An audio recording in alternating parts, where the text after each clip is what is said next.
ये जेल को जाते हैं, हम कब्रों में जाते हैं। मैं खामोश नहीं बैठ सकता हूं।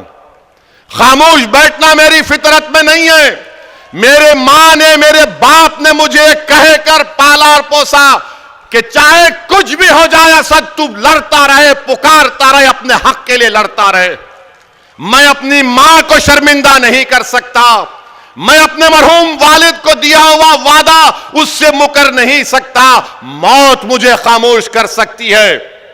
तुम गोली चलाओ या कुछ भी कर दो, मगर जब तक रब्बे करीम अपने हबीब के सदक़े में ओवैसी को जिंदा रखेगा, मैं बोलता रहूंगा, लड़ता रहूंगा। मसाइब और मुश्किलात के तूफान से गुजरूंगा।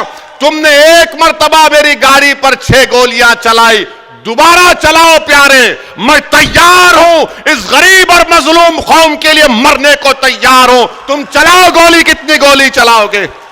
तुम्हारी गोलियां खत्म हो जाएगी, मगर इंशाअल्लाह ताला मैं मौत से डरने वाला नहीं। मैं डरता हूं इस बात से कि जब कब्र में जाऊंगा और हशर के मैदान में मुझसे क्या हिसाब किताब होगा। मगर दिल का एक कोना पुकार कर कहता है कि गुनाहगार तू है असद, मगर कमली वाला रहमतुल आलमीन है सल्लल्लाहु अलैहि वसल्लम। मेरे अजीज दोस्तों और बुजुर्गों, हिम्मतों को बुलंद रखिए। इस मसाइब और मुश्किलात का खात्मा होगा। अगर दिल में खौफ पैदा होता है कि जुनैद और नसीर से ऐसा हुआ, तो सोचो हजरत सुमैया को नेजा मारा गया, वो शहीद हो गई। रसूलुल्लाह सल्लल्लाहु अलैहि वसल्लम की साहबजादी को नेजा मारा गया था। अगर डर पैदा होता है तो इमाम हुसैन की शहादत को याद करो। उन्होंने अपने पूरे खानदान को कुर्बान कर दिया। हजरत बिलाल के उस कुर्बानी को याद करो कि गरम गरम रेत पर लिटाकर गरम पत्थर रखकर कोड़े मारे जाते थे और बिलाल पुकारते थे, अहात अहात अहात। मेरे इज्जतदार मां और बहनों, अपनी औलाद को बहादुर बनाओ। दीन से अपने रिश्ते को मजबूत रखो। दीन से रिश्ते को मजबूत रखो। हिजाब पहनेंगे, बुर्का पहनेंगे, चादर पहनेंगे। किसी जालिम हुकूमत के फैसले पर हम अपने दीन से दस्तबरदार नहीं होंगे। तुम्हारे जुल्म से हम अपने दीन से दस्तबरदार नहीं होंगे। मेरी शनाख्त अगर है, मेरी पहचान है, तो मेरी दीन से, मेरी निस्बत जो नबी करीम सल्लल्लाहु अलैहि वसल्लम से है, वही तो मेरी पहचान है। अगर वो नहीं तो फिर क्या है मेरे पास, बताओ। इस दौलत को बचाओ, हिम्मत से काम करो, अपने हौसलों को बुलंद रखो। मेरे अजीज दोस्तों और बुजुर्गों, लोग कहते हैं कि सेकुलरिज्म को बचाओ। यकीनन पिछले 8 साल में जब से भारत के वजीर आजम नरेंद्र मोदी बने हैं, मॉब लिंचिंग बढ़ गया, हेट क्राइम्स बढ़ गए, लव जिहाद के नाम पर मारम पीटी बढ़ गई, रिलीजियस कन्वर्शन के नाम पर गलत गलत कानून बनाए गए, दिल्ली में फसादात हुए, यूएपीए लगा। मगर इसके बावजूद भी लोग बोलते हैं कि सेकुलरिज्म का साथ दो, इन सो कॉल्ड पार्टीज का साथ दो। मैं बताता हूं फर्क क्या है।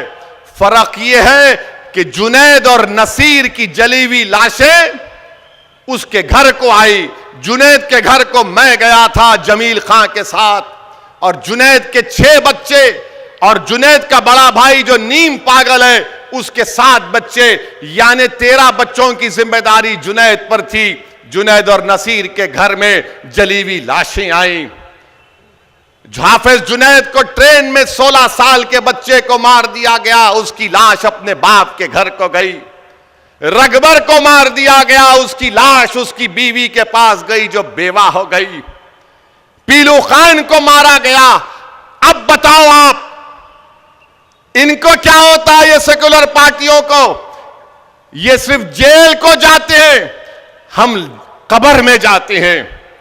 ये जेल को जाते हैं, हम कब्रों में जाते हैं, और जेल से जल्दी बेल भी मिल जाती है। आप बोलेंगे वो कैसे? तो क्या नवाब मलिक को बेल क्यों नहीं मिलती? नवाब मलिक को बेल मिली, किसको मिली फिर? जोर से बोलो, डर रहे कई को, और जोर से बोलो। नवाब मलिक को नहीं मिली। आजम खान का सियासी कैरियर पर क्वेश्चन मार्क लग गया।